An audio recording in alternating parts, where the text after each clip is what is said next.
अदिति जी यमुनानगर से। राधे राधे। राधे राधे महाराज जी, आपके चरणों में कोटि कोटि प्रणाम। गुरुदेव, पहले भजन में बहुत मन लगता था और मन संतुष्ट रहता था, परंतु ये मन आपकी आज्ञा का संपूर्ण पालन नहीं कर पाया और हमेशा नेगेटिव थॉट आते हैं और मन अशांत रहता है, हृदय भी निर्मल नहीं लगता, गुस्सा भी आ जाता है। महाराज जी, फिर से वैसी स्थिति कैसे हो जाएगी? जबरदस्ती नाम जप करो, जबान से नाम जप करो। यज्जिभ्यागे वर्तते नाम तुभ्यम, अग्रभाग जिभ्या का हिलना, राधा राधा राधा राधा राधा राधा राधा राधा, अभी सब कूड़ा करकट बह जाएगा। मन लगता है भजन में, भजन होता है, ये तो बहुत अच्छे साधक की बात है जो सिद्ध पुरुष की तरफ कदम बढ़ चुके हैं कि स्वाभाविक भजन में मन डूबा हुआ है, आत्मानंद में मगन है। लेकिन अपने लोग नए साधक हैं, अपने लोगों को जबरदस्ती करना पड़ेगा। कभी कभी सतोगुण आता है तो विशेष आनंद मिलता है, लेकिन जब रजोगुण तमोगुण आएगा तो भजन नहीं अच्छा लगेगा, भोग अच्छे लगेंगे, संसार अच्छा लगेगा। उस समय में जबरदस्ती भजन करना है, जबरदस्ती नाम जप करना, जबरदस्ती ठाकुर सेवा करनी। मन लगे चाहे न लगे तो फिर आनंद का अनुभव होने लगेगा।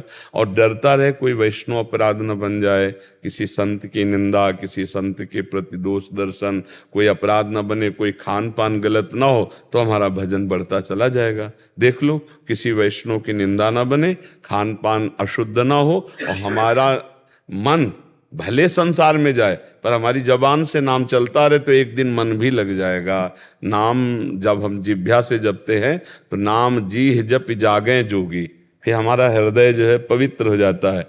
खूब नाम जप करो, धीरे धीरे ठीक हो जाएगा। धीरे धीरे, ऐसा नहीं है कि हम 4 दिन नाम जप करेंगे तो हमारे नाम चलने लगेगा, भगवान सामने आ जाएंगे, आनंद, ऐसा नहीं होता। धीरे धीरे सातु दीर्घ काल निरंतर सत्कार सेवितो दृढ़ भूमि, जो दीर्घ काल तक निरंतर सम्मान पूर्वक नाम जप करता है वो फिर सिद्ध हो जाता है, वो परिपक्व हो जाता है। परिपक्व पुरुष को भजन करना नहीं पड़ता, स्वाभाविक चलता है। पर अपने लोग साधक हैं इसलिए भजन करना पड़ेगा। भजन करते करते होने लगता है। अगर हम सोचे कि हमारा भजन हो रहा था, भगवान की कृपा से कभी कभी साधक को खींचने के लिए भगवान कृपा कर देते हैं तो उसका भजन चलने लगता है। और वो समझता है मेरा नहीं, फिर 4 दिन 4 महीना चला और एकदम भगवान अब चलो, तो तुम्हें लगता है पहले तो हमारा चलता था, अब पहले चलता नहीं था, वो प्रलोभन दिया गया था भजन का। अब तुम्हें भजन करना पड़ेगा, अब विषयों का त्याग करके भजन मार्ग में आगे बढ़ना पड़ेगा। सीमा जी दिल्ली से। श्री हरिवंश महाराज जी। महाराज जी, मैं पिछले 8 महीने से YouTube के माध्यम से आपका सत्संग सुन रही हूँ और एकांतिक वार्तालाप भी सुन रही हूँ। महाराज जी, सभी सवालों का जवाब मिल जाता है। महाराज जी, मेरा एक सवाल अभी शेष है कि जब शरीर 5 तत्व से मिलकर बना है तो आत्मा का निवास शरीर में कहाँ पर है और मोक्ष क्या है? मोक्ष कैसे मिलेगा? मोक्ष के बाद जन्म होगा या नहीं? देखो, जब तक भजन नहीं करोगे तब तक जिससे तुम जानना चाहते हो उससे जान नहीं पाओगे। जैसे हम जो कोई भी बात जानना चाहते हैं तो बुद्धि से जानना चाहते हैं, लेकिन हमारी बुद्धि को जो प्रकाश दे रहा है हम उसको कैसे जान सकते हैं? जो आत्म तत्व है, जो भगवान है, राम अतर्क बुद्धि मन बानी, मत हमारे यहाँ सुनो भवानी। भगवान शंकर कह रहे हैं, हे उमा, भगवान श्री राम मन और बुद्धि की तर्कना से परे हैं। अब आत्म तत्व तो अनिर्वचनीय, वो आपका स्वरूप है जो मन बुद्धि चित्त अहम से परे। अब उसको वाणी के द्वारा थोड़ी बताया जा सकता है। और वो कहाँ निवास करता है? पूरे शरीर को चीर डालो, कहीं आपको नहीं मिलेगा। देखो, किसका प्रश्न है? देखो, मन को आप जानते हैं ना कि मन है, लेकिन आज तक कोई अल्ट्रासाउंड, सिटी स्कैन, एक्सरा कोई पकड़ पाया मन को? तो आप इसी शरीर को चीर के देख लो, कहीं मन नहीं मिलेगा।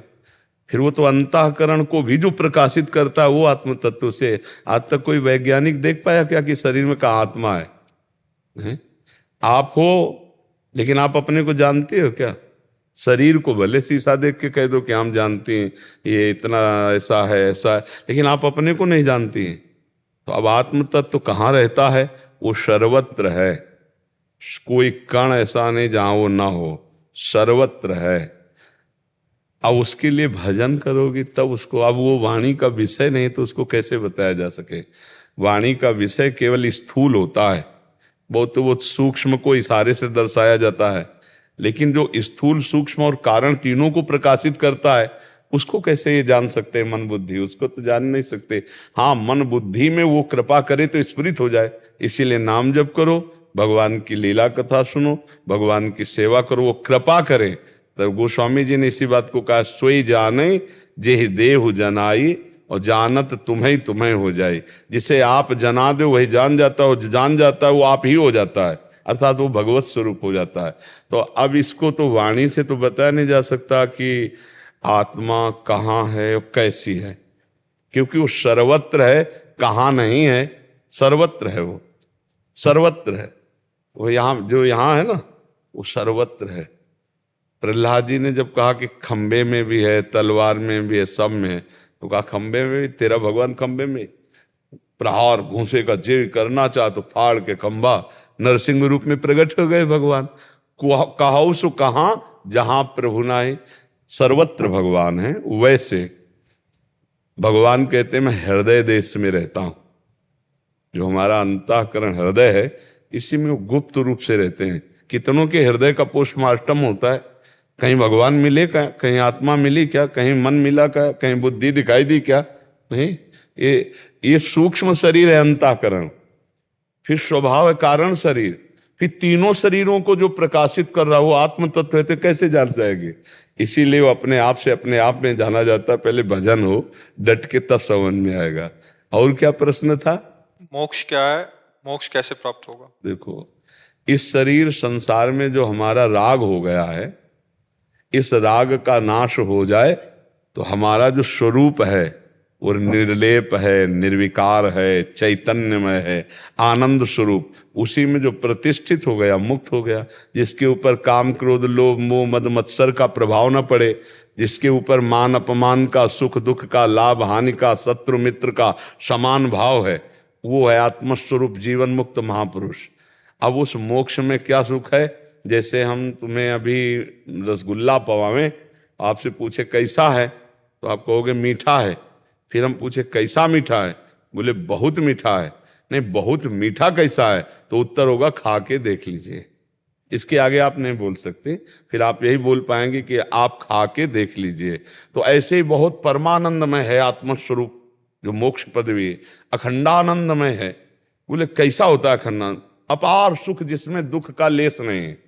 नहीं, होता कैसा है? तो बोले अनुभव करके देख लीजिए। अनुभव गम्य भजे जय संता। वाणी एक सीमा तक बोल सकती, इसके आगे नहीं। जैसे प्राकृतिक वस्तु है रसगुल्ला, तो आप सीमा तक बोल सकते मीठा है। कितना मीठा? बहुत मीठा है। नहीं, बहुत मीठा कितना है? तो अगला आपका तीसरी बार में उत्तर यही होगा, खोज लो, कोई तीसरा उत्तर नहीं, खा के देख लीजिए। कोई उत्तर नहीं आपके पास। एक रसगुल्ला का स्वाद बताने के लिए आपको आखिरी उत्तर देना होगा, स्वाद खा के आप देख लीजिए उसका स्वाद कैसा है। तो अब ब्रह्मानंद, भगवदानंद, मोक्ष सुख अभी एक वाणी से कैसे बोला जा सकता है? बोले कितना है? बोले आनंदमय। नहीं, कितना आनंद? परमानंदमय। कैसा परमानंद? बोले अनुभव करके देख लीजिए। अनुभव गम्य भजय जय संता। तो खूब नाम जप करो, भगवान के आश्रित रहो। पर मोक्ष सुख का स्वरूप यही है, द्वंद्वातीत, मायातीत, किंचन मात्र कहीं कोई राग नहीं, परमात्म स्वरूप में स्थित, वो मोक्ष सुख का। अब वो मोक्ष सुख कैसा है? वो अनुभव से आएगा। भजन करो तब अनुभव से आएगा। अब मोक्ष सुख, सारे बंधन मिट गए, सोचो कितना आनंद होगा। जैसे कोई जेल से छूट जाए, आजीवन कारावास हो और जेल से छूट जाए, अब उसको कैसा सुख लगेगा? ऐसे हम जेल में हैं, काम क्रोध लोभ मोह मद मत्सर सब हमको जला रहे हैं रात दिन, अब इनसे मुक्त हो गए, अब इनका कोई प्रभाव नहीं। सोचो कितना आनंद। थोड़ी देर संसार का चिंतन छूटता है नींद में, तो जगने पर कितना आनंद मिलता है। अगर जागृत में संसार का चिंतन छूट जाए, नींद में क्यों? कोई क्रिया नहीं होती, ना भोजन की इच्छा, ना पानी की इच्छा, ना लघु शंका, ना सोच। नींद में कोई क्रिया नहीं होती, ना कोई संसार का चिंतन, ना सुखद ना दुखद। तो जब हम उठे तो एक आनंद। ऐसे जागृत अवस्था में हमारी स्थिति हो जाए समाधिस्थ, कि हम उठे बैठे चलते फिरते खाते पीते, लेकिन हमारा चिंतन भगवदाकार, संसार का चिंतन नहीं, तब समझ में आएगा कि भगवदानंद क्या है, मोक्ष सुख क्या है। पहले साधन में लगे। अब ये बातों से तो होने वाला नहीं, केवल प्रश्नों से समाधान होने वाला नहीं। जैसे आप प्राकृतिक वस्तु के आनंद का समाधान प्रश्नों से नहीं दे सकते, उसको खिलाना पड़ेगा, खाओ। अब वो भी जब बताएगा तो बस इतना ही बताएगा कि हाँ बहुत मीठा है, लेकिन उस मीठा में स्वाद कैसा लगा, तो तीसरे को जब प्रश्न आएगा तो उसको भी खाना पड़ेगा। तभी वो खा के ही अनुभव होगा। ऐसे ही भजन करके भगवदानंद का अनुभव होगा, ना कि प्रवचन करने से या ना प्रवचन सुनने से। वो भजन करने से अनुभव में आएगा। तो प्रवचन से आनंद का अनुभव नहीं हुआ, लेकिन प्रवचन उसी आनंद को देने वाला बना, क्योंकि आपके अंदर भूख जगाई, आपके अंदर इच्छा प्रकट की, अब आप उसकी खोज करो। तो ये भजन है पैसा। जितना नाम जप करोगे, भजन करोगे, उतने योग्यता आप में आते, उतने आत्मानंद को आप अनुभव कर लोगे, उतने ही आप भगवान को अरे खरीद लोगे भगवान को। सुमिर पवन सुत पावन नामो, अपने बस करी राखे रामू। भगवान को अधीन कर लिया भजनानंदियों ने। खूब भजन करो तभी ये स्वाद आएगा। अच्छा, बातों से तर्क वितर्क से समस्या का समाधान नहीं है भजन करने से। भजन करने से ही ये अनुभव में आएगा। डॉक्टर अमिता जी। राधे राधे। राधे राधे महाराज जी। महाराज जी, बचपन से ही श्री कृष्ण से प्रेम करती हूँ। आपके सत्संग सुनने के पश्चात मैंने नाम जप करना और हर काम को ठाकुर जी को समर्पित करना प्रारंभ कर दिया है। महाराज जी, मेरा प्रश्न है कि मेरा इस संसार में मन नहीं लगता, ठाकुर जी की बहुत याद आती है और रोना भी आता है, तो अब मैं क्या करूं और क्या जीते जी भगवत प्राप्ति हो सकती है? बिल्कुल हो सकती है। मनुष्य जन्म इसीलिए मिला है। लेकिन संसार में मन न लगना ये बात अलग है, संसार के कर्तव्य को नहीं छोड़ना ये बहुत बढ़िया बात है कि मन ना लगे। मन ना लगते हुए अपने कर्तव्य को करना है। अगर कर्तव्य छोड़ दिया गया तो हमने अपने श्री कृष्ण की आज्ञा का पालन नहीं किया। अर्जुन जी कर्तव्य छोड़ने की बात कह रहे हैं कि मैं युद्ध नहीं करूंगा, सन्यास लेके भिक्षान्न मांग करके जीना अच्छा है, लेकिन युद्ध कर। भगवान कह रहे नहीं नहीं, आप गलत हो, आपको युद्ध करना, अपना कर्तव्य पालन करना। तो आपका जो कर्तव्य है, जो भगवान ने दिया हो, मान लो अपने अपने कर्तव्य, तो अपने कर्तव्य का पालन श्री कृष्ण की पूजा मान के करना और नाम जप करना। संसार अच्छा ना लगना ये तो भक्तों का स्वभाव होता है, क्योंकि दो ही हैं, या तो जगदीश हो या जगत। जो जगत से प्रेम करते हो जगदीश से नहीं कर पाते, जो जगदीश से प्रेम करते हैं उनको जगत अच्छा नहीं लगता। पर कर्तव्य का पालन करना है। जैसे हमारे लिए जो कर्तव्य मिला हम सुबह से लगे हैं। जो जीवन हमारा गया भजन में, सत्संग में, शास्त्र स्वाध्याय में, अनुभव में, उसी से तो उत्तर दे रहे हैं आपको। तो अगर आप श्रद्धा से सुनेंगे तो आपको लाभ मिलेगा, आपका भला होगा, आपका मंगल होगा, आपके असत आचरण छूटेंगे। तो ये हमारी सेवा बन गई। तो मनुष्य जन्म सार्थक है अपने कर्तव्य का पालन करने से। अच्छा, हमारी सेवा बन गई, हमारे ठाकुर प्रसन्न हो गए। यही तो हम चाह रहे हैं कि हमारे ठाकुर प्रसन्न हो, तो उन्होंने सेवा दी। ऐसे सबको सेवा दी है, अपनी अपनी सबको सेवा का, माता पिता, परिवार, पत्नी, पुत्र, किसानी, व्यापार, नौकरी, ये सब सेवा है। उस सेवा को करते हुए भगवान का भजन करना। अगर जो चूक करेगा तो सेवा छोड़ के भागेगा, फिर बात नहीं बने। कहाँ भाग के जाओगे, कहाँ भाग के जाओगे?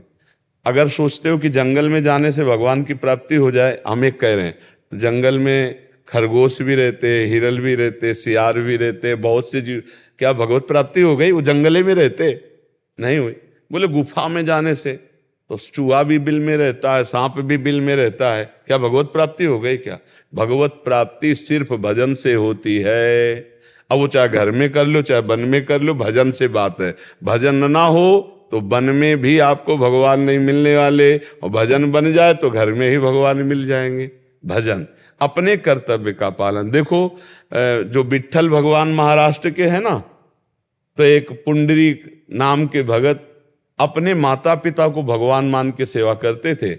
कभी उन्होंने भगवान को नहीं चाहा, पर भगवान स्वयं आकर उनको दर्शन दिए कि तुमने भगवत भाव करके माता पिता की सेवा अपना कर्तव्य, इसलिए मेरा साक्षात्कार कर लो। तो उस समय सेवा में थे, एक ईंट दे दी, आज भी ईंट में खड़े हैं विट्ठल भगवान, ईंट पे ही खड़े, आप देखना गौर से। तो वो ईंट भक्त के द्वारा दिया हुआ आसन है, उसी पर विराजमान हो गए। भक्त का क्या भक्ति करते थे? अपने माता पिता को भगवान मान करके रात दिन उनकी सेवा। तो अपने कर्तव्य का पालन। मान लो कोई किसी की बहू है, कोई किसी की पत्नी है, कोई किसी की बहन है, कोई किसी की, नाना प्रकार के सब संबंध होते हैं। एक ही शरीर में बहुत से संबंध होते हैं, हमको हर संबंधों का पालन करना है। यही चतुरता है भक्त की। अच्छा कुछ नहीं लग रहा, पर भगवान की सेवा मानकर हर संबंध का पालन कर रहे हैं, और वो संबंध जो आपने कहा कि भगवान को समर्पित कर देते हैं, इसी से भगवान प्रसन्न हो जाएं। और ये कभी व्यक्त नहीं करना कि हमको ये सब अच्छा नहीं लगता, नहीं।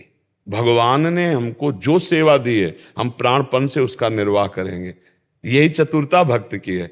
हमें अच्छा नहीं लग रहा वास्तविक, लेकिन हमको सेवा मिली इसलिए करना है। हमें स्वामी की प्रसन्नता देखनी है, अपनी अच्छा, हमें अच्छा लगे तो हम करेंगे, हमें अच्छा नहीं लगा तो नहीं करेंगे। तो इसमें मेरी इच्छा हो गई ना, मेरे स्वामी की इच्छा है कि सबसे मिलो, सबसे बात करो, तो हम हाथ जोड़कर भगवत भाव से बिल्कुल वैसे बात करेंगे जैसे एक आसक्त आदमी बात करता है। लेकिन हमारी आसक्ति नहीं, हम पति को भगवान मानकर पुत्र में भगवत भाव करके सेवा करेंगे। हमारी आसक्ति नहीं, हमारी आसक्ति तो कृष्ण में है। यही तो भक्त का स्वरूप होता है। चक्रवर्ती सम्राट महाराज अम्बरीश पूरा राज्य शासन कर रहे हैं और महान भक्त है, दुर्वासा जी उनके सामने फेल हो गए, ऐसे महान भक्त है जी। पूनम शर्मा जी बुलंदशहर से, राधे राधे महाराज जी, आपके चरणों में कोटि कोटि प्रणाम। गुरुदेव, आपकी कृपा से गोवर्धन वास मिल गया है। गुरुदेव, आपने स्वप्न में आध्यात्मिक नाम दिया, क्या वो प्रकट में देने जैसा ही है? गुरुदेव, हम कह रहे जो गुरु तत्व है, वो जो जैसा संबोधन कर रहा है, चाहे स्वप्न में चाहे जागृत में, विश्वास है तो मान लीजिए, तो प्रकट में पूछने की जरूरत ही नहीं। मान लीजिए, मानने से सारा कार्य होता है। तो अगर माने ना तो प्रकट की भी बात ना माने तो कोई लाभ नहीं, और मान ले तो स्वप्न में जो आज्ञा भाई वह भी जो भी तो मान ले हम। शांतनु गुप्ता जी अमेरिका से, वल्लभ श्री हरिवंश। गुरुदेव आपके श्री चरणों में सादर नमन। गुरुदेव, आपके सत्संग से जीवन में तेजी से बदलाव हो रहा है, नाम जप से श्री जी की कृपा का निरंतर आभास भी हो रहा है। गुरुदेव, जानना चाहता हूं कि क्या वेश और भाव का समन्वय जरूरी है? यदि भाव अच्छे रहें और भजन में सतत चलता रहे मन, तो क्या समाज में दृष्टि से छिपाने के लिए सामान्य वेश में ही धारण हाँ किया अच्छा करके है, भजन कर सकते हैं? पर ये जरूर है कि जैसे गुरु परंपरा से जुड़े तो फिर अब हमको लोक लज्जा नहीं करनी, तिलक लगा लेना अपने ठाकुर का, कंठी बांध लेना। जैसे लड़की तब तक शर्माती जब तक ब्याह नहीं हो जाता, और जब ब्याह हो जाता तो ठसक से मांग भरती, मंगलसूत्र धारण करती। तो ऐसे ही हमारा ब्याह हो गया फिर प्रभु से, ये हमारा जो देख रहे ना, ये मांग भरना है, और ये हमारा मंगल सूत्र है जो कंठी है ना, ये हमारा हम अपने प्रीतम के। तो इसको हम कोई ड्रामा या बनावटी या इसमें संकोच करने की जरूरत नहीं। गले में भगवत स्वरूप कंठी, वृंदा सखी तुलसी जी परम पावन, और मस्तक पर प्रभु का तिलक। अब लोग हंसी करेंगे तो इतना ही तो कहेंगे ना, बड़ा भगवान का भगत है, तो हमारा संबंध तो है भगवान का। ये कोई बेइज्जती की बात हुई क्या? बोले लोग कहते हैं बहुत भगत है, तो बेइज्जती की बात हुई क्या? इतने बड़े भगवान से हमारा संबंध बोल रहे हैं, हमें तो प्रणाम करना चाहिए। जैसे कोई बड़ा भगत बनता है तो हमको प्रणाम करना चाहिए कि हमारा भगवान से संबंध देखो, ये भी बोल रहे हैं, भले उपहास कर रहे हैं लेकिन बोल रहे हैं ना भगवान का भगत। तो इतने से संकोच नहीं करना चाहिए। हाँ, गृहस्थ वेश में ज्यादा बनावटीपन न करें, भगवान का तिलक कंठी। अच्छा, मन लग रहा है माला जपने, तो अब लोग कहें, देखो लोग तो किसी भी तरह नहीं बख्शेंगे। अभी बख्श रहे हैं क्या तुम्हें? मान लो नहीं तिलक लगाए हो, नहीं बख्शेंगे नहीं। जैसे ऐसे तो क्या संसार तुमसे द्वेष नहीं करता? क्या संसार तुमसे उपहास नहीं करता? तो वो तो करेगा ही करेगा। लोग तो बोलेंगे, चाहे जैसे आप रहो, चाहे जैसे बहुत बात करोगे तो बोलेंगे, ना बात करोगे तो कहेंगे बहुत अभिमानी, बात ही नहीं करता है, बहुत बात बोले तो बकवास करता ही रहता है। मौन हो जाओ तो कहें अभिमानी, हमसे बात नहीं करता। मतलब संसार क्या कह रहा है हमको बिल्कुल नहीं देखना, हमको अपने मार्ग में चलना है। इतना तो जरूरी है कि अगर हमने गुरु बना लिया है तो गुरुदेव द्वारा कंठी दिए तिलक, अब उस पर शर्माना नहीं, कोई गलत काम नहीं है। लोग गलत काम में नहीं शर्मा रहे हैं, और हम भगवत कार्य में शर्मावे तो ठीक बात नहीं है। बकाया भजन से भगवत प्राप्ति होती, खूब अंदर अंदर नाम जप करे, भगवान का चिंतन करे। पर जब गुरु बना ले तो गुरु परंपरा का जो तिलक है उसको जरूर धारण करे, उससे मतलब हमारा सौभाग्य है। अच्छा, कुछ भजन ना हुआ हो, अगर कंठी तिलक धारण किए शरीर छूट जाए तो यमराज नहीं आएंगे, क्योंकि हमने भक्तमाल जी में महिमा पढ़ी तुलसी जी की, जिसके गले में तुलसी पड़ी है। अच्छा, माला जप रहा है तो नाम तो जपेगा ही, कुछ ना कुछ तो जपेगा भगवान का नाम, और उसके रजिस्टर में नाम जमा हो रहा है। मान लो हम कह रहे 2 माला जपा, 4 माला जपा, तो 400 बार राम राम बोला, 400 बार राधा राधा बोला, तो उसके हिसाब में 400 बार राधा नाम जमा हो गया, तो उसका उद्धार नहीं हो जाएगा? एक नाम के बराबर है पूरा त्रिभुवन, नहीं 400 नाम। तो हम फिर निरंतर क्यों जपें? निरंतर इसलिए कि पता नहीं कौन सी आखिरी श्वास हो हमारी, उसी श्वास में हमारा राम कृष्ण हरि राधा जो नाम है वो नाम निकला तो तत्काल भगवत प्राप्ति हो जाएगी। इस लोभ से हमें निरंतर नाम जपना है, पता नहीं कब शरीर छूट जाए। अच्छा, अगर नाम नहीं चल रहा तो कहाँ वृत्ति है? क्योंकि वृत्ति भागती रहती ना हर समय संसार में, अभी सिद्ध तो हो नहीं गए, इसलिए हर समय नाम जपने का अभ्यास डाल ले। और जब गुरु कर ले तो फिर कंठी तिलक में शरमाए ना, और जब तक गुरु ना हो तब तक चलता रहे नाम जप करते ही ऐसे। अशोक चौहान जी हरियाणा से। जय जय श्री हरि। श्री हरिवंश महाराज जी, आपके चरणों में कोटि कोटि नमन। महाराज जी, यदि नाम जप या मंत्रोच्चारण इस बात को ध्यान में रखकर किया जाए कि मुझे भगवत प्राप्ति हो, तो ये मेरी इच्छा, कामना, आकांक्षा हुई, निष्काम भक्ति कैसे हुई महाराज? ये परम निष्कामता ही है। भगवत प्राप्ति की इच्छा रखना है, परम निष्कामता है। इसी इच्छा के बल से सारी इच्छाओं को मिटाया जाता है, इसी कामना के बल से निष्काम स्थिति प्राप्त, ये जरूरी है। ये इच्छा, मुमुक्षुता, भगवत प्राप्ति, ये जरूरी। इसके बिना साधना में रंग नहीं आता, भजन में रंग नहीं आता। जब हमको ये होता है कि अब मुझे भगवान से मिलना ही है, चाहे प्राण त्याग दें, चाहे मृत्यु जैसा कष्ट आ जाए, अब नहीं, अब कुछ नहीं, केवल भगवान को प्राप्त करेंगे। इसी इच्छा ने सारी इच्छाओं को रौंद दिया और आगे बढ़ा दिया भगवत प्राप्ति के मार्ग में। इसको सकामता थोड़ी कहते हैं, ये तो परम निष्कामता है। हाँ दर्श जी वृंदावन से। राधे राधे महाराज जी। राधे राधे महाराज जी। महाराज जी, हमारा प्रश्न है कि हमारे घर में लड्डू गोपाल जी विराजमान हैं, पर घर पर उन्हें कोई छोटा बच्चे नहीं मानता। हमारी माता जी उन्हें सुबह स्नान कराती है, पूजा करती है, उसके बाद हमारी ताई जी आती है, वो फिर उन्हें स्नान कराती है, फिर उनकी पूजा करती है, फिर हमारी दीदी आती है, फिर उन्हें स्नान कराती है। तो बच्चे को रोज रोज सुबह सुबह 3-4 बार स्नान हो जाता है, चाहे कितनी भी ठंड हो रोज। ऐसे ले जो आया सुनो। ये आकर पहले आते हैं और मिलाते हैं, फिर पूजा करते हैं, फिर कहते हैं तो से कौन बोल रहा था, तो क्या पता है। ले ऐसा ले, एक आवे स्नान करा दे, दूसरा आवे वस्त्र धारण करा दे, तीसरा आवे भोग लगा दे, चौथा आवे आरती पद गायन करे। ऐसे तो सेवा होती है नहीं कि जो आवे सो ही स्नान करवा दे, तो बात ये तो नहीं ठीक रहेगा। क्यों? हाँ, ये ठीक नहीं है, ऐसा ठीक नहीं है। तो कौन बता रही, तो कहाँ से पता है? हाँ, पर मतलब वो ऐसा ठीक नहीं। हम 4 लोग घर के हैं, अलग अलग अपनी अपनी सेवा ले लें, तो केवल स्नान ही सेवा थोड़ी कि स्नान एक करा दिए, वस्त्र धारण करा दिए, कोई श्रृंगार कर दिए, कोई भोग लगा दिए, कोई आरती कर दी, ऐसे अलग अलग सेवा होती है। जिस समय ठाकुर जी को कोई स्नान करा रहा तो कोई भोग की तैयारी कर रहा, कोई आरती की तैयारी, ऐसे मिल के किया जाता है। वो ज्ञान ना होने के कारण ऐसा हो। तो जब तक हम उनमें भगवान का भाव नहीं करेंगे, जब तक उनमें हम अपना वात्सल्य नहीं समर्पित करेंगे, तब तक वो पीतल या धातु दिखाई देंगे। जब जैसे तुम्हारे मन में थोड़ा भाव आया तो एक पीड़ा हुई ना, कि यार सर्दी हो चाहे जो ऋतु हो, जब जो आया सो नहा दिया, 4 बार नहा दिया, तो स्नान 4 बार से ठाकुर जी को ठंडी लगेगी, बच्चा है गोपाल जी, यही भाव ठाकुर जी पकड़ते हैं। भाव तो एक दिन श्री विठल नाथ जी महाराज वल्लभाचार्य जी के पुत्र श्री ठाकुर जी एकदम चिपक गए छाती पे और कहा, बंदर मुझे डर लगता है। आपको डर लगता है? बंदर से डर लगता है? रामावतार में तो बड़े बड़े भयानक बंदरों के बीच में फिर राक्षसों का वध कर, अब वो डर रहे तुम, कैसी बात? तो ठाकुर जी ने कहा, देखो गोसाई जी, हमसे एक म्यान में 2 तलवारें नहीं होंगी, या तो हमको पुत्र मान लो या तो भगवान मान लो।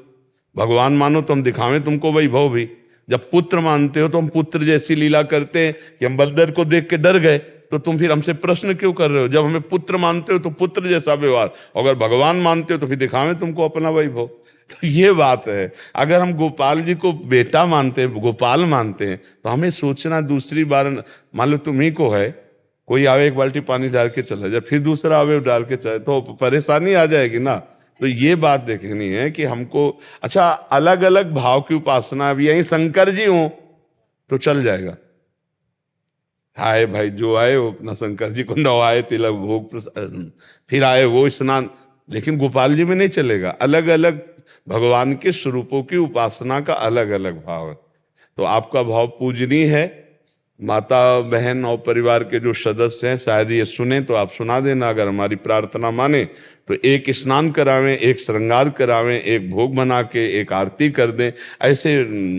लेकिन जो कोई आवे सो स्नान करावे ये उचित नहीं है, क्योंकि वो बाल गोपाल स्वरूप हैं। हमारी अगर प्रार्थना है ब्रजवासी जन उनके चरणों में, माने तो मान ले और ना मान ले तो ये था माम प्रपद्यन्ते तथैव भजाम्यहम्। हम भगवान करे जैसे मुझे भजोगे वैसे ही हम तुम्हें अनुभव में आएंगे। आप भजोगे पीतल के हैं तो पीतल ही दिखाई देगा, आप भजोगे गोपाल जी हैं तो गोपाल जी दिखाई देंगे। जपपाल जी महाराज हैं, हिमाचल और पंजाब आदि में आप नाम का प्रचार आदि और भगवत मार्ग पे बहुत सारे जनों को, भूले भटकों को लगा रहे हैं महाराज जी। और यहाँ भी परिक्रमा मार्ग में ही आपका आश्रम है महाराज जी। आप जी आपसे पहले भी एक बार आए हैं महाराज आपसे। अच्छा, संतों का तो स्वभाव स्वरूप ही है जगत मंगल करना। हाथ जगत मंगल, चलते फिरते तीर्थ राज है संत जन, मुद मंगल में संत समाजू, जो जग जंगम तीर्थ राजू।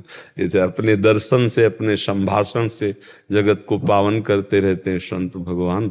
नाम कीर्तन, नाम जप, लीला गायन, लीला श्रवण, इसमें जो किसी की भी रति होती कभी भी वो संतों के द्वारा होती है। वैसे भी मत की रति गति भूति भलाई, जब जेहि जतन जहाँ जेहि पाई, सो जानो सत्संग प्रभाव, लोकों वेद ना अनुपाओ। जितना लाभ समाज को संत जो भगवान के मार्ग के प्रतीक है उनसे मिलता, वो लाभ किसी और साधन या तीर्थाटन आदि से मिल ही नहीं सकता। भगवान श्री कृष्णचंद्र जी एकादशी स्कंद में कहते हैं, व्रतांसी यज्ञ छंदांसी तीर्था नियमा यमा यथा वरुणधेत सत्संगा सर्वसंगो पहो हिमाम। बड़े बड़े व्रत के अनुष्ठान से, तीर्थयाटन से और शास्त्र आदि स्वाध्याय से जो लाभ नहीं मिलता वो संत संग से मिल जाता है। क्योंकि संत संग में एक विशेषता होती है, जो खा के बोले तो सामने पर बहुत प्रभाव पड़ता है। जैसे हलवा बनाने की पूरी प्रक्रिया पढ़ ले, कभी बना के ना खाया हो, फिर बोले तो उसका रंग नहीं आएगा। और जब हलवा बना के खा के फिर प्रक्रिया बोले तो उसका रोम रोम बताएगा कि कैसा। तो ऐसे ही संत महापुरुष स्वयं भगवदानंद का स्वाद लिए हुए, नाम का स्वाद लिए हुए, रूप का, लीला का, गुणों का, आत्मस्वरूप, फिर वो जब वर्णन करते हैं तो जगत मंगल होता है। हाँ, केवल वर्णन से जगत मंगल नहीं होगा, जब स्वाद लिए हैं तो अनुभवी जब महापुरुष बोलते तो उससे जगत का मंगल होता है। उनका प्रभाव जबरदस्ती विषयी पुरुषों की बुद्धि को बलात् विषय से हटाकर श्री भगवान में लगा देना, ये सबसे बड़ा चमत्कार। ये और कहीं नहीं चमत्कार हो सकता। ये भगवत प्रेमी महात्माओं से ही होता है। जो भगवान नाम जापक हैं, भगवत चरणारविंद के आश्रित हैं, वो जब जगत मंगल के लिए बोलते हैं तो हृदय में उनके जो चल रहा है उसका प्रभाव जा करके उनकी बुद्धि को बदल देता है। जैसे बोले संतों का बड़े चमत्कारी संत हैं, तो चमत्कार क्या है? चमत्कार है कोई सिद्धियां थोड़ी कि इत्र की सुगंध निकाल दिया या नारियल निकाल दिया। ये संतों का चमत्कार है विषयी मन को बदलकर अव्यक्त परमात्मा की तरफ लगा देना। ये बड़ा भारी चमत्कार है, इससे बड़ा कोई। और देखो हमारे देश के ऋषियों मुनियों को प्रताप देखो, एक महात्मा विदेश जाते हैं तो विषयी भोगी पुरुषों को भी नाम में लगा देते। कितना बड़ा प्रभाव। जो बिल्कुल नहीं जानते नाम महिमा, उनको भी हाथ में माला पकड़ा दिया, कृष्ण कृष्ण जपवा दिया। हाँ, ये महात्मा का प्रभाव होता है। जो स्वयं नाम में डूबे हुए भगवत चरणारविंद के आश्रित जन है, उससे जगत मंगल होता रहता है। भगवान की बड़ी कृपा है कि हमें महात्माओं का सानिध्य मिल रहा है। आगे चलकर ऐसा भी समय आएगा कि शुद्ध भगवत मार्ग के महात्माओं का दर्शन संभाषण मिलना भी कठिन हो जाएगा, क्योंकि पाखंड और अधर्म का शास्त्र जैसा कहता है। आगे चलकर आप भगवान की चर्चा में भी बाधा खड़ी कर देगा कलयुग। आगे से जो समय आएगा उसमें ऐसे महापुरुषों का मिलना कठिन हो जाएगा जिनकी वाणी से जगत परिवर्तन होता है, और आगे आप बोल भी नहीं सकते। तो ऐसे ही कल समय आएगा ऐसा आगे चल करके कि अब महापुरुषों का मिलना कठिन हो जाएगा, जो भगवत साक्षात्कार किए, जिनका उद्देश्य केवल भगवान है, जिनका उद्देश्य केवल भगवान है। ऐसे संतों का मिलना मुश्किल, और ऐसे संतों से ही जगत मंगल होता है जिनका उद्देश्य श्री भगवान है। हाँ, भगवान की लीला कथा, भगवान की प्रसन्नता के लिए। मच्चित्ता मदगत प्राणा बोधयंता परस्परम कथयंति च माम नित्यम तुष्यंति च। ऐसे ऐसे भगवत भक्त मिलना, मदगत प्राणा। हाँ, मदगत प्राणा, जो भगवान में प्राणों को समर्पित कर चुके हैं, जिनके प्राण श्री भगवान बन गए हैं, जिनके चित्त की एक एक वृत्ति मुरारी पादार्पित चित्त वृत्ति, भगवान के चरणों में एक एक चित्र, और जो भगवान की चर्चा भगवान के लिए करते हैं, भगवान की प्रसन्नता के लिए, जो भगवान की चर्चा में खूब आनंदित डूबते हैं, उसी में रमण करते हैं, भगवान ही जिनका उद्देश्य है, ऐसे को संत कहते हैं। और ऐसे संतों से ही जगत मंगल होता रहता है। बड़ी कृपा के आप दर्शन दिए आके, आप बहुत जो प्रभु मोहि अनुग्रह की ना, तो तुम आई दरस हटि दीना। ये आपकी भी कृपा हुई हमारे दर्शन की। आपने कृपा की तभी हम आ सके, नहीं आ सके। कौन ये तो उदारता है, आपकी महानता है प्रभु। महाराज जी प्रतिदिन गांव गांव में जाकर हरि नाम का प्रचार करें। महाराज जी 6 साल के थे जब महाराज जी को वैराग्य हो गया था। 6 साल के थे महाराज जी जब वैराग हो गया था, तब से निर्लेप है। जो 5 शत्रु है उन्होंने इस पर काबू नहीं किया। भगवान के बहुत हाँ, जो भगवान नाम में है तो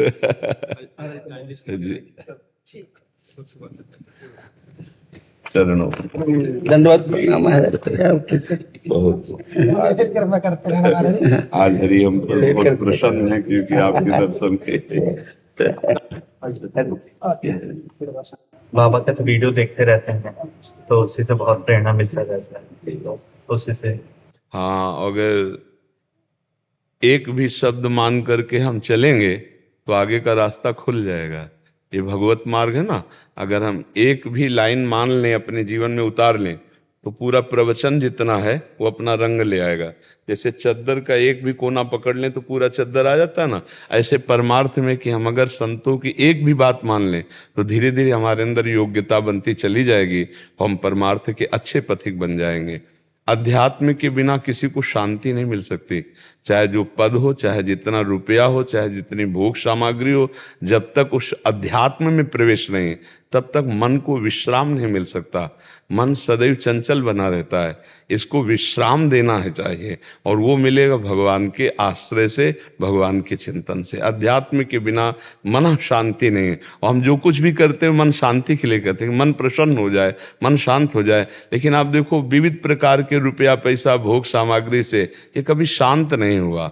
धीरे धीरे जीवन लीला शांत होने का समय आ जाए, पर मन नहीं शांत होगा, तो उसको शांति के लिए नाम जप करना, दूसरों को सुख पहुंचाना, अपने कर्तव्य का पालन करना। अगर हम अध्यात्म के द्वारा इन उपायों को अपने जीवन में धारण, तो हमें एक संतोष हो, हमें एक शांति, एक शीतलता, एक विश्राम जो कहीं किसी से नहीं मिलती, न किसी पद से, न किसी रुपया पैसा भोग सामग्री से।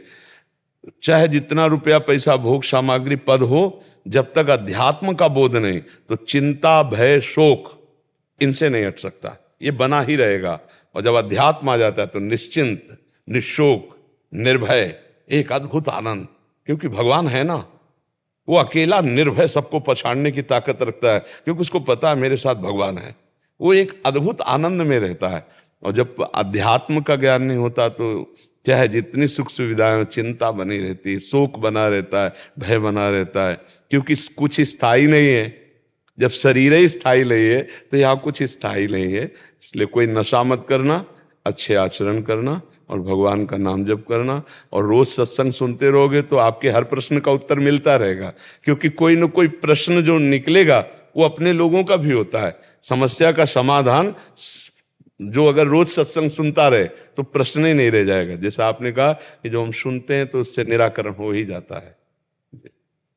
महाराज जी, अगर नहीं निकला मुंह से राधा, जब हमारी पर अगर सोच में है राधा तो भगवान की प्राप्ति हो जाएगी। महाराज जी, जैसे हम सुबह से नाम जप कर रहे हैं, ऑफिस वगैरह में जा रहे हैं, किसी समय पे जैसे नाम नहीं ध्यान में रहा, उसी समय हमारे प्राण निकल गए। अब इसका अंतराय ये है कि जैसे आपका आधा घंटा से नाम नहीं चला, लेकिन कोई पाप भी नहीं हुआ, कोई पाप भी नहीं हुआ। अगर उसके बाद कोई पाप कर्म हुआ और आपका फिर नाम स्मरण नहीं हुआ, तो हमें फिर संशय है कि हो सकता है चित्तवृत्ति कहाँ लग गई और चली गई। और जैसे मानो आप तो काम की बात कर, जैसे एक आदमी राधा बोला और बेहोश हो गया और 3 दिन बाद मरा, तो भगवत प्राप्ति हो जाएगी उसकी, क्योंकि उसके द्वारा कोई पाप कर्म नहीं हुआ। अब काम में जा रहे हैं, हम आधा घंटा किसी काम में रत है और आधा घंटा पहले राधा बोला था और वो काम पाप वाला नहीं है, हमसे पाप नहीं हुआ तो हमें भगवत प्राप्ति हो जाएगी। अब ये सोचना है कि कहीं हमारा ऐसा चिंतन ना हो जाए जो अशुभ हो। तो हनुमान जी महाराज बड़े ज्ञानी महात्मा हैं, भगवान के स्वरूप है, और वो कह रहे हैं कि ऐसा हो नहीं सकता कि आप भगवान का चिंतन छोड़ दो और फिर गलत चिंतन न हो, अशुभ चिंतन न हो। तो कहा हनुमंत विपत्ति प्रभु सोई, जब तो सुमिरन भजन। तो हमें लगता है कि हमें बीच बीच में, हमें एक दिन एक जहाँ बैठे हैं एक भगत बैठे थे तो उनसे कहा था 5 मिनट का नियम ले लो कि 5 मिनट में एक बार राधा बोलना ही है। तो ये नियम आपको 24 घंटे भजन कराने लगेगा, क्योंकि एक बार हम बोला राधा, फिर हमें चिंता हो जाएगी कि अगला 5 मिनट में हमें एक बार राधा बोलना है। तो एक मतलब राधा नाम 5 मिनट में एक बोलने के, उसमें हम सैकड़ों बार राधा बोलेंगे कि यार हमको राधा बोलना है, 5 मिनट बाद राधा बोलना है। हर 5 मिनट में एक बार बोलो राधा राधा, बस आपका काम हो जाएगा। तो महाराज जी इसमें हमें श्री जी बोलेंगी कि तू जैसी है मेरी है, श्री जी बोलेंगी फिर इस जन्म में हमको ऐसा? बोलेंगे ही नहीं, वो अपनी सेवा में लगा लेंगे। देखो हमारा तुम्हारा कोई स्त्री पुरुष का शरीर नहीं है, ये जो आप देख रहे हो जो मैं है तत्व है वो स्त्री पुरुष शरीरधारी नहीं है, वो चैतन्य घन प्रकाश है। उसी प्रकाश से हम श्री जी की सेवा में जाते, दिव्य रूप हमारा। तो इसीलिए तो कहते खूब भजन कर लो। भजन मतलब ये समझो कि आपके पास रुपया है, रुपया, और रुपया बढ़िया है तो होटल में आराम से रुक जाओ, जो आदेश करो वो भोजन मिलेगा, वैसे सुविधा मिलेगी जैसा आपके पास रुपया है। बिल्कुल ठीक ऐसे ही भजन समझ लो आप, जितना भजन करोगे उतना ही आपको सुख मिलेगा। इस जगह अभी आपकी खेती पुरानी चल रही है तो उसका शुभ और अशुभ का चक्र आएगा, कभी बढ़िया अनुकूलता आ जाएगी, कभी प्रतिकूलता, इसको तो भोगना पड़ेगा। इसमें प्रयोग मत करो भजन का, भजन का प्रयोग करो आगे के लिए कि हमारा अब जो आगे का समय है वो भगवान की स्मृति में जाए, हमें दुख सुख सहने के सामर्थ्य मिले और इस जन्म में मैं श्री जी को प्राप्त हो जाऊं। जब हमें लगन लगती है ना जैसे रुपया कमाने की, तो ओवर टाइम लोग नहीं करते। ऐसे ही भजन की जब लगन लगी बचपन में ना, तो जब देखते सब सो गए तो उठ के बैठ जाते, और जब देखते कि अब जगने का समय आ रहा तो थोड़ा सो लेते, फिर शौच स्नान करके फिर। तो लोगों को ये लगता कि कोई 3 बजे जैसे जगता है तो लगता कि नया साधु होकर के 3 बजे नहीं जगता, 5 बजे जगता है।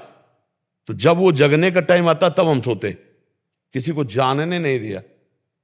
जब वो सो गए उनके साथ लेटे, और जहां वो सो गए तब बैठ गए, अपने आप भजन चल रहा रात्रि में, और जहां उनके जगने को हुआ तो हम लेट गए।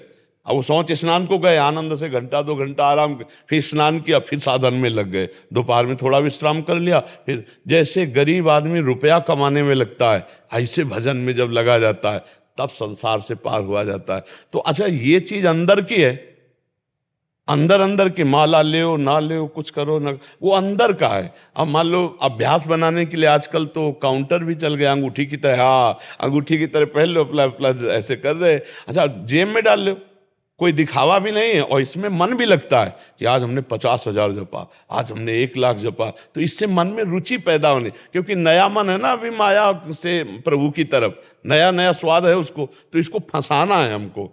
और सच्ची कह रहे हैं अगर ये फंस जाए तो जैसे तुम यहाँ बैठे हो और अभी कोई विषय चिंतन वो करना चाहे तो अंदर अंदर विषय चिंतन कर लेगा सत्संग सुनते हुए, ऐसे विषयों में रहते हुए भी आप सत्संग का चिंतन कर सकते हो, भजन का चिंतन कर सकते हो, मन साथ दे दे। तो अंदर मन साथ तब देता है जब इसको प्रीति हो जाए या भय हो जाए, 2 होना चाहिए, 2 में कोई ना कोई होना। भय मृत्यु का हो जाए कि मरेगा तो सब कुछ छूटेगा, कोई साथ तो जाना नहीं, तो राधा राधा राधा राधा, पता नहीं कब मरना है, राधा राधा। या प्रीति हो जाए प्रभु से, तो जैसे कामी ही नारी प्यारी जिम, लोभी जिम प्रिय दाम, तिम रघुनाथ निरंतर प्रिय लागो में। तो प्रियता पूर्वक भजन होने लगेगा, भयपूर्वक भजन होगा या प्रियता पूर्वक भजन होगा। तो हम अभी प्रियता पूर्वक तो है नहीं, तो हमें थोड़ा भय रखना चाहिए, हमसे कोई गलती न हो जाए, कोई पापाचरण न हो जाए, कहीं ऐसी जगह प्राण न निकल जाए कि हम प्रियाजू का ध्यान नहीं कर रहे और नाम नहीं जप रहे, प्राण निकल गए तो धोखा हो जाए, राधा राधा राधा राधा राधा राधा, तो आनंद आ जाए। 2 में एक चीज आ जाए, या तो प्रीति आ जाए और या भय आ जाए। भय आ जाए, जो सभी आवा शरणाई रखियो ताई प्राण की नहीं। भगवान नहीं कह रहे कि यदि भयभीत होकर मेरी शरण में आ जाए तो मैं उसे प्राणों से यदि अधिक प्यार करूंगा। तो भय आ जाए या प्रीति आ जाए, तो ये दोनों चलते रहते हैं, कभी भय कभी प्रीति। जैसे सत्संग में बैठे हैं या एकांतिक में बैठे हैं तो भाव बन रहा है, हाँ हाँ और कभी बाहर हैं तो फिर अच्छा है, अच्छा है। दोनों हमें भगवत प्राप्ति कराने वाले, दोनों भगवान से जोड़ने वाले ना। हाँ अच्छा है। पूजा तिवारी जी पश्चिम बंगाल से। राधे राधे महाराज जी। महाराज जी, साधना और नाम जप में गुणात्मक स्तर पर क्या समानता या भिन्नता है? दोनों में क्या ज्यादा सही है? अगर नाम जप ही पर्याप्त है कौन सी साधना? साधना का परिचय तो बताओ। कोई एक साधना होती है क्या? योग, ज्ञान योग की साधना, सांख्य योग, ये अष्टांग योग, कर्म योग, कौन सी साधना की बात कर रहे हो? किससे नाम का तारतम्य जोड़ना चाहती हो? किस साधना को नाम के समान समझती हो, नाम को अधिक समझती हो? कौन सी साधना, किसका प्रश्न है? महाराज जी प्रणाम। मैं इसमें कंफ्यूज हूँ, मुझे अज्ञानी समझ के प्लीज ज्ञान दीजिए कि सिर्फ नाम जपना क्या सफिशिएंट है? आप नाम जप के देखिए, अगर साधना के हर साधना के लक्षण ना आ जाए तो हमें बता देना। तो फिर पहले के ऋषि मुनि साधना क्यों करते थे? अलग अलग मार्ग हैं, जिसको जो मार्ग प्रिय हो उस मार्ग में चले। मार्ग हैं, जैसे ज्ञान योग मार्ग है, अष्टांग योग मार्ग है, कर्म योग मार्ग है, भक्ति योग मार्ग है। तो जब भक्ति मार्ग में चलोगे तो भगवान की लीला के गुणों का गायन करना, भगवान की सेवा करना, भगवान का नाम जप करना, भगवान के चिंतन में जुड़ना। शास्त्रों असंख्यों भक्त हो चुके। ज्ञान मार्ग में अपने चित्त वृत्ति को परमात्मा के चिंतन से तन्मय करके सब चिंतन छोड़ देना, अपने स्वरूप में स्थित हो जाना। योग मार्ग से चित्त वृत्ति का निरोध करके समाधि में स्थित हो जाना। अब जो जिसका भाव जिस मार्ग में पड़ता है, इसलिए हमारे शास्त्रों में विविध मार्ग हैं, उस मार्गों से भगवान को प्राप्त होता है। सब कोई सब मार्ग में तो नहीं चल सकता, एक ही मार्ग में चलेगा ना। तो आप जिससे बात कर रहे हैं भक्ति योग मार्ग के प्रेम मार्ग का पथिक है, समझ रहे ना, जो अष्टांग योग और ज्ञान योग सबसे निकलता हुआ चला रहा है। तो अब हमसे जब बात करोगी तो हम नाम की बात करेंगे, भगवान के रूप की बात करेंगे, भगवान की लीला की बात करेंगे और भगवान के धाम की बात करेंगे। श्री सुखदेव जी से बढ़कर कोई योगी मुनि त्यागी बैरागी है जो कपड़ा भी नहीं पहनते, 16 वर्ष की अवस्था है और 18,000 श्लोक भगवान श्री कृष्ण की लीला के गायन करते रहते हैं। सनकादि से बढ़कर कोई योगी जो हर समय बोलते रहते हैं हरिश शरणम हरिश शरणम हरिश शरणम। तुम किस योगी की बात करती हो जो भगवान का भजन न करता हो? वो योगी नहीं। अब आप देखो, भगवान शिव से बढ़कर कोई योगी हर समय भगवान की चर्चा करते रहते हैं, भगवान का नाम जप करते रहते हैं, भगवान का चरणामृत गंगा माथे पे धारण करते हैं। सर मैं तो नाम जाप ही करती हूँ। तो बच्चा फिर कौन से मार्ग की बात कर रहे हो? मैं बस ये जानना चाहती थी कि साधना और नाम जाप में अंतर बच्चा, क्या है? साधना का तात्पर्य है चित्त में हमारे जो विषयों का स्फुरण होता रहता है, उस विषय स्फुरण से हटाकर भगवान में लगाना। अब भक्त भगवान कहते हैं, योगी परमात्मा कहते हैं, ज्ञानी ब्रह्म कहते हैं। कोई प्राणवायु का संशोधन करके चित्त वृत्ति का निरोध करता है, कोई ज्ञान के द्वारा विचार के द्वारा संसार को असत मानकर ब्रह्म सत्यम जगन मिथ्या चित्त वृत्ति को पर ब्रह्म में लगाता है, और कोई भगवान के भाव में सब कुछ भगवान है ऐसा मानकर निरंतर नाम जप करते हुए भगवान को प्राप्त होता है। नाम जप करोगे सब ज्ञान हो जाएगा, सब समझ में आ जाए। हमें तो आज तक कुछ अलग नहीं लगा है, सब साधनों का एक ही फल है। सब साधनों के जितने भी साधन है, संसार का चिंतन छूट जाए, राग द्वेष छूट जाए और भगवान से प्रेम हो जाए, उसे आत्मरति कहते हैं, उसे ब्रह्मरति कहते हैं, परमात्मरति कहते हैं, श्री कृष्ण रति कहते हैं। अपनी अपनी भावना के अनुसार पर रति होनी चाहिए आत्मस्वरूप प्रभु में, संसार का विस्मरण हो जाए। ये सब साधनाओं का एक ही बात है। संसार के राग का त्याग सब साधनाओं का है, चाहे जैसे से चले, पर वो साधना का फल यही होता है, उस परमात्मा में मन को लगाना, ब्रह्माकार वृत्ति कर लेना, भगवदाकार कर लेना। तो हम भक्ति मार्ग के पथिक हैं, तो हम प्रभु के नाम का। आज का सत्संग सुना क्या? इनमें से कोई सुना है? आज के सत्संग में था जो नाम को भगवान से भी बढ़कर मानते हैं, भगवान से भी बढ़, और हमारी ठसक हो कि हमारे प्रभु, मैं प्रभु का, इसी से सारा कार्य बन जाता है। चित्त वृत्ति का केवल संसार चिंतन छूटे, बस सब काम बन जाएगा। जीव परमात्मा स्वरूप पहले भी था, अब भी है, आगे भी रहेगा। वो भूल से अपने स्वरूप को भूलकर शरीर को अपना मानकर भोगों में रमण कर रहा है। मैं यही बात हटाने के लिए साधना है। तो ये कलिकाल मलायतन मन कर देख विचार, श्री रघुनाथ नाम बिन नाहि नान आधार। बिना भगवान के नाम जप के कुछ नहीं है। बारी मथे घृत होय बर, सिकताते बरु तेल, बिनु हरि भजन न भवतरी या सिद्धांत पेल। गोस्वामी तुलसीदास जी साफ कह रहे हैं, बिना भगवान के नाम जप के भजन के भव समुद्र से पार नहीं हो सकते। खास करके युग धर्म है, ये तो बहुत है मलिनता फैला रहा है, इसमें तो नाम जप ही है।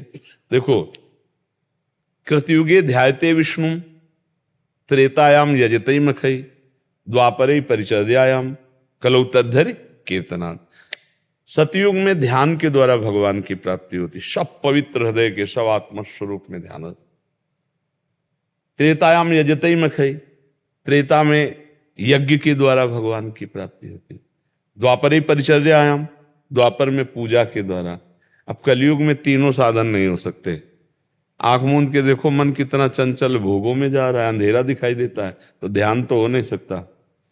अब वो यज्ञ, यज्ञ के लिए धान्य सही नहीं। अच्छा, कौन सी ऐसा अन्न है जो खाद के बिना बोया जा रहा हो? सब में खाद लग रही, केमिकल सब में लग रहे हैं, जहर का छिड़काव हो रहा, सब अपवित्र हो रहा है। अच्छा, पूजा, अब पूजा किस तरह से हो, कौन से पदार्थ? आप देखो ना, वो शीशे में साफ स्वच्छ रखी, लेकिन वो भोग बनाने लायक, भोग लगाने लायक नहीं है, पूजा लायक वस्तुएं नहीं है। पूजा भी एक अधूरी सी रह गई। अब एक बात रह गई, कलयुग केवल नाम आधारा, सुमिर सुमिर नर उतरे। अगर विश्वास मान लो तो वह नाम जब से भगवत प्राप्ति हो जाएगी। अच्छा, यज्ञ बराबर थोड़ी होती है, पूजा बराबर थोड़ी होती है, पूजा का एक समय होता है। अच्छा, अन्य समय चिंतन छूटा भगवान का और मर गए तो फिर भगवत प्राप्ति थोड़ी होगी। लेकिन हर समय नाम जब चल रहा है तो हर श्वास में, इसमें न पैसे। अच्छा, यज्ञ कोई साधारण आदमी कर पाएगा? उसके लिए अर्थ चाहिए, विद्वान चाहिए, हर तरह की व्यवस्था चाहिए। लेकिन यज्ञों में सबसे श्रेष्ठ यज्ञ गीता जी में भगवान ने कहा, यज्ञानाम जप यज्ञोष्मी। सबसे बड़ी यज्ञ मैं हूं, जप यज्ञ हूं। क्या जप? राधा राधा राधा राधा, कृष्ण कृष्ण कृष्ण, राम कृष्ण हरि, जो नाम प्रियो, हर समय नाम। सबसे बड़ी यज्ञ हो रही, यज्ञानाम जप यज्ञोष्मी। यज्ञों में सबसे बड़ी यज्ञ में कौन हो? बोले जप यज्ञ हो, नाम जप करो। तो कलयुग में भगवान के भजन से ही विशेष भगवत प्राप्ति। अन्य युगों में तो थोड़े और साधनाएं भी थी, यज्ञ है, पूजा है, ध्यान है। कलयुग में अब आडंबर बढ़ाना बात अलग है, बिना भजन के भगवान की प्राप्ति नहीं होनी, पक्की बात समझ। हर चीज में अशुद्ध। सीधी दाल आप धो के देखो, वो भी हरे रंग से रंगी हुई है, नहीं? फल फूल आप देखो, केमिकल लगे हुए सब आपको मिलेंगे। अब वो भगवान के भोग लायक थोड़े गए। तो पूजा भी सिद्धि प्राप्त कराने वाली इस समय नहीं रह गई है, क्योंकि सब चीज अशुद्धता में बदलती चली जा रही। एक चीज है जो बिना पैसा के और सबसे बड़ी निश्चित भगवत प्राप्ति हो जाएगी, वो है नाम। देखो, इसमें पैसा नहीं लगता, इसमें मिलावट नहीं है। हम राम राम राम राम हर समय रटे, कृष्ण कृष्ण रटे, राधा राधा रटे, और चहुं जुग चहुं श्रुति नाम प्रभाव, कल विशेष नहीं अनुपाव। चारों युगों में, चारों वेदों में भगवान के नाम की महिमा है। जो नाम में विश्वास कर लिया तो निश्चित भगवत प्राप्ति हो गई। हम पनवासल लगाए बैठे मान लो साधना में, हमारा चित्त संसार का चिंतन कर रहा, तो मरेंगे तो संसार ही तो मिलेगा। भरत जी गंडकी नदी के किनारे हैं, राज परिवार सब छोड़े आए हैं, साधना कर रहे हैं, और हिरन में ममता हो गई तो हिरन बने कि नहीं बने? अगर राम राम बोलते, कृष्ण कृष्ण बोलते, तो अंतिम समय बोला जामिल पापी था, पुत्र के बहाने नारायण, तो भगवत प्राप्ति हो गई ना। इसलिए सब साधनों से श्रेष्ठ है नाम जप, और नाम जप से निश्चित भगवत प्राप्ति। समझ पा रहे बच्चा? राधा राधा राधा राधा राधा राधा राधा राधा राधा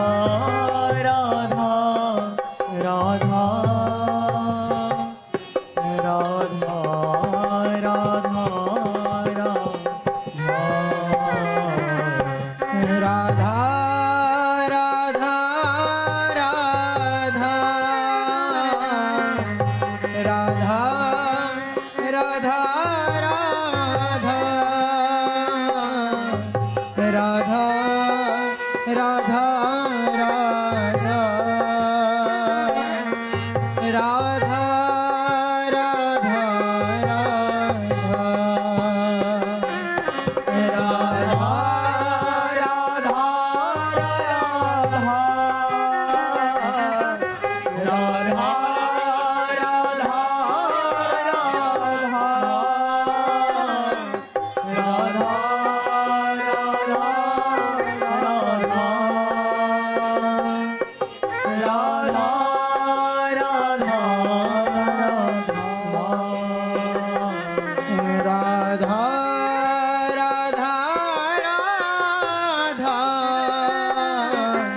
राधा राधा राधा राधा राधा राधा राधा